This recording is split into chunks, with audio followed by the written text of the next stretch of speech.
Hello bunnies, I am making a persona for my channel that represents me. It probably gonna be my only persona, since it's a mix of what I like. It's like a PNtuber like Cinemunch, but in my own way.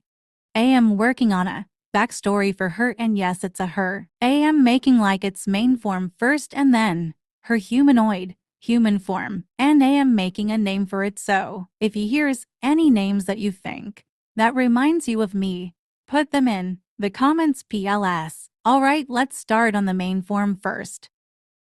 I already placed my references here, so I really liked Bob, bunnies, cats, mermaid, baking, Mocha Sanrio. This was originally my sketching for the persona, so it was supposed to be simply a human with buns like Danielle from New Jeans.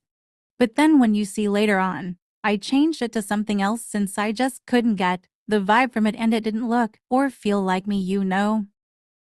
So I found an image that instantly connected to me. You can see it in the bottom right corner of it. Sorry if I am typing so much here, but I also wanted to add that I love pink, white, and stuff as colors, so I also wanted to add that in my persona. I am explaining all of this so you guys get the process of this, to know why I use this and stuff. I'll show the final results in the end, but I finished my main form of the persona and I'll draw the human form. So I used a base for this since I am horrible at poses. So credits to I think it bulge into the pose since I can't see the user right in the bottom. I changed the body type a bit since she's supposed to be petite, somewhat curvy and cutesy, since my dream wardrobe is coquette, cutesy feminine. And a lot of people say I am short.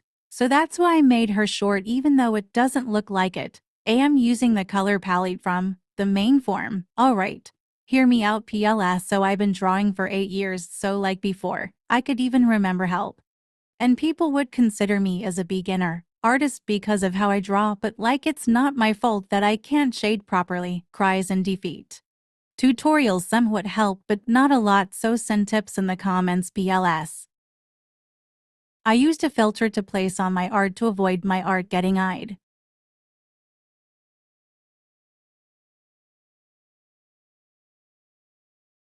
I am very cautious when it comes to my art being stolen, so I am sorry that it's like 50% covered. I am pretty sure that art stolen is like every artist biggest fears. I can't blame them or me. Bye bunnies.